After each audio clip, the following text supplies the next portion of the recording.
guys doing good? Yeah? You know, this is like, why am I on stage? I'm going to sit over go down. here. This is ridiculous. It's like I'm talking to, yeah, like all 5 of you, all 6 of you. Well, first, you guys having a good time so far? Oh, yeah. Yeah, that's good. Raise your hand if you're broke right now. Yep. That means you're having a good time. Raise your hand if you, raise your hand if you've blown so much you may have trouble paying the rent. Attaboy. Okay, that's a fan right there. That's okay. You have a good time. You might be homeless, here you go. but that's okay. There you go. How many conventions here, or so how many conventions have you guys been to in your whole lives, approximately?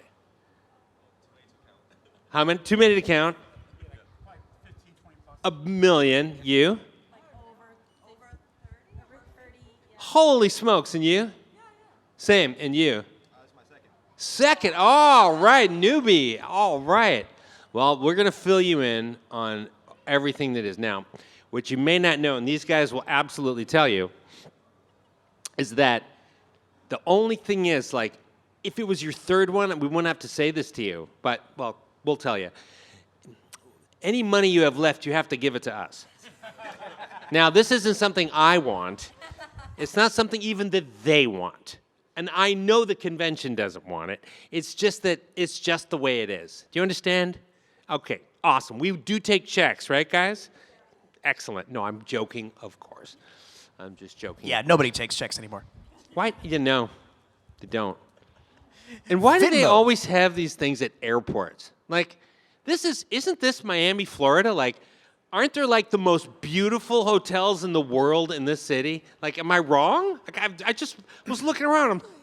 Here we are. Fucking DoubleTree at the airport. Why are we all here?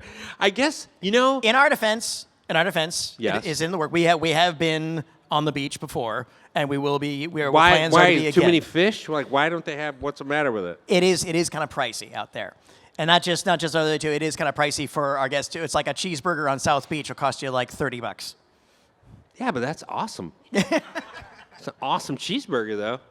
But yeah, it is kind of ridiculous. Although, to be fair, like, this is awesome because right over there in that little mini mall, like, you can get like 10 purses for $1. I don't know. Did you guys walk in that thing? That is shady AF. I mean, seriously, do they actually sell anything at those places? That is totally a drug running front. Am I wrong? No. Like, that is banana. Like, who buys anything? They've been there for 10 years, and I never see anybody buying anything. Yeah, and I never see anybody selling anything. I just see women in there on their phones. That's it. Crazy. I got a question. Do any of you want to be or currently are in the movie business of any sort at all? You just like awesome. You just like love it. You just love watching it. It's like fans of movies and stuff. Yeah, just fans of movies. Okay, that's cool. That's good. That's good. Some people. I'm just curious. I thought I would give you a spiel about how to get into the business, but I'm glad I don't have to do that because it's really boring and nobody cares.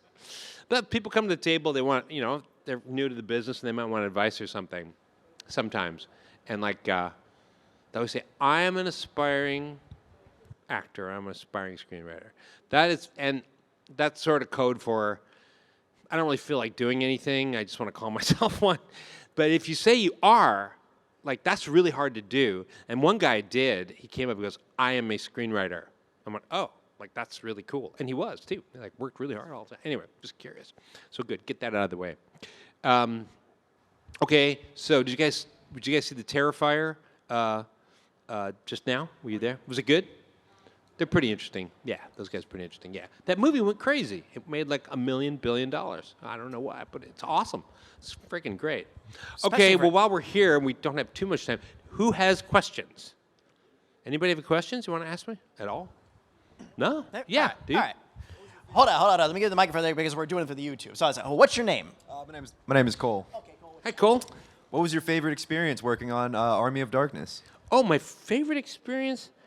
Something that can't really be replicated anymore, which is, I mean, I loved making the movie. It was really fun. But back in the early 90s, things were a little looser with regard to casting and how parts were created and stuff. Now, if you had 4 or 5 different parts in a movie, that would all be pre-planned and all prefigured. They would not use the same actor for 5 parts. That just isn't done anymore. That's number one. That's done a little differently. But also, you know, I think that there were more. There still are, of course, groups of filmmakers that tend to work with one another. That hasn't changed, but it was much more prominent in those days. So, for example, I got a call from the producer going, "Hey, you know, you mentioned, you know, that you might want to be in Army of Darkness. Do this part, like a normal casting call, like a normal casting thing." I was like, "Cool." So I went down to set and I did the bit and I went home because it was shot away out in the desert. And then 2 days later, then my brother Sam, who directed the movie, called me. He goes, "Oh, what are you doing tomorrow? Are you busy?" I'm like, "No." He goes, "Why don't you come down, you know, play Kmart Stock Boy?" I was like, "Okay," or S-Mart Stock Boy. I was like, "Okay." So I got in my car, got there, you know, and these are pre-internet days. You have to tell you what time and where over the phone, like the Brady Bunch, you know. So get in the car, drive there, do the thing. Okay, cool. And then while I'm on set, they're like, "Oh, are you free in 2 days? Because we need like 2 lines for this other guy. We'll make you up to look like this." I'm like, "Yeah." And it went on like that. And then, you know, 5 parts later, that's what I was doing. You know, but I don't think they would do that anymore. That's not something, you know, they have other concerns. And I think it would look bad. I think it would be weird. And it's much more political days than they were then. So there's that too, you know. So all kinds of weird stuff. But I think that's what my favorite thing was. Yeah. Fun question. Thank you. Who got That's a another good question. one? All right. Wait. Well, you figure that out there. Hey, what's your name? Raymar. Ray, what you got? When you were doing Xena Warrior Princess and you were staying over in New Zealand, Yeah. on set, since obviously it's long days, Yeah. who were the heaviest snackers on set? Who had the what? The heavier snackers, you know, the hide snacks on set, and when there were people looking, Like who would eat more? Yeah. More snacks? Yeah. Oh, well, that's a good question. Like who would eat the most? What an odd question that is. Like what he's asking folks to clarify is, if I asked you that question, I'll totally answer it, by the way. I'll get to it, but I just think it's hilarious. Like it's like asking you 30 years ago, when you had a job at working for Xerox and you're in that office, did you prefer the Power Bars or the Sprite? Well, the answer is they didn't really have snacks. They don't have, no, in New Zealand, in those days, they did things the way they've had done them forever. So it was very sort of British in a sense. So they don't snack. I mean, there's coffee and tea all day, but they don't have snacks. There's nothing. You know, I remember getting there and like, "Where's all the M&Ms and donuts and stuff?" They're like, "Oh, no, mate, we don't have that." "Oh, no. No, that would be Australia. That's a different country, but close. No. I mean, they serve normal meal times, but you know, they're not snackers. You know, they're all of them were like skinny, too. Like none of them ate crap, and they were all super skinny. You know, it was enviable. But yeah, so no. All right. I've never heard that question That- before. that guy gets gives the- you, he gets 2. Yes, he does. He gets the oddball awesome question award. Good job, sir. Well done. Who else has a Did question? you have one, or does he have one? Oh, All okay. right. Then fair enough. Okay. What are your names? I'm George. He's Javi. Javier. Okay. Yeah. What does Javier want to know? Well, yeah, he wants me to. Oh well, he played the Quarry. The Quarry, how you were like the officer and stuff, like it was cool. Like how was it like doing the voice acting and stuff? So what's your question? I'm sorry. How did I do it? Yeah, how was it like being in like those video games and like stuff? Oh, it was great. It was great to be in that video game. We shot it. It's something called motion capture. So you know what that is? Motion capture? No? So you do. So does everybody understand motion capture? Okay, awesome. So we shot it motion capture, and so that's great because you don't dub your voice in later. Like I've done other video games where they've already pre-made the animation. throw your voice in, and it works fine, except that the audience, you guys know for a fact that that's just something that was made in whatever, Bombay or Taiwan, and then they shipped it over, and then I looped it in.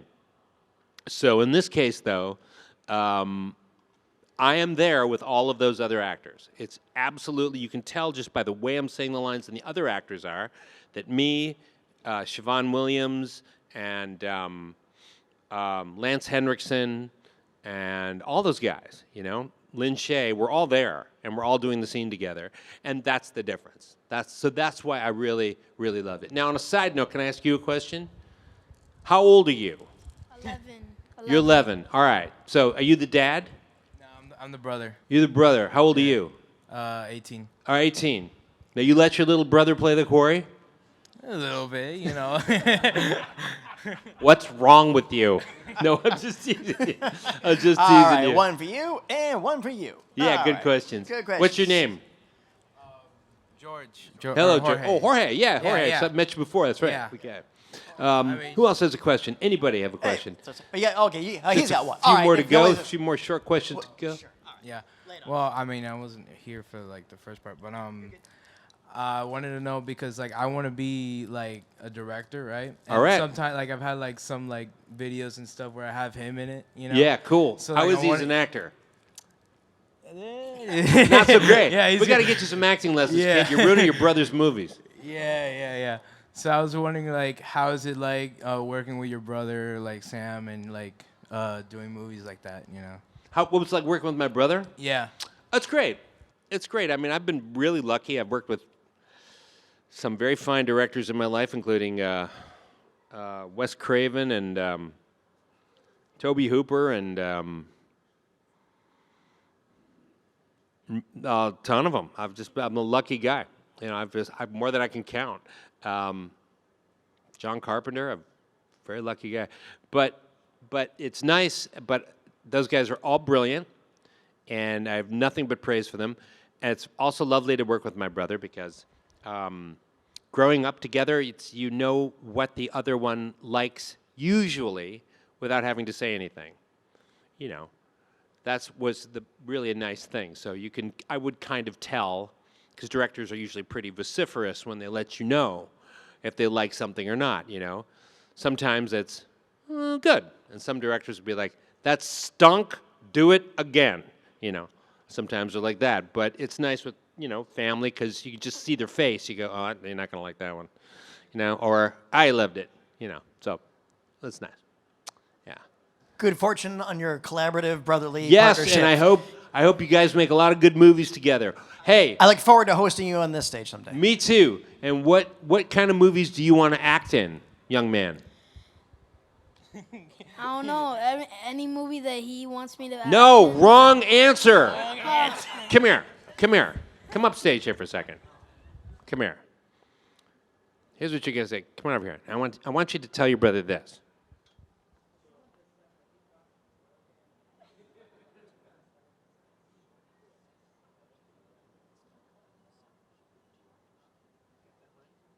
Tell him that. Come on. 6 hours. Yeah. 6 hours, and then it's time for my massage. Do you understand?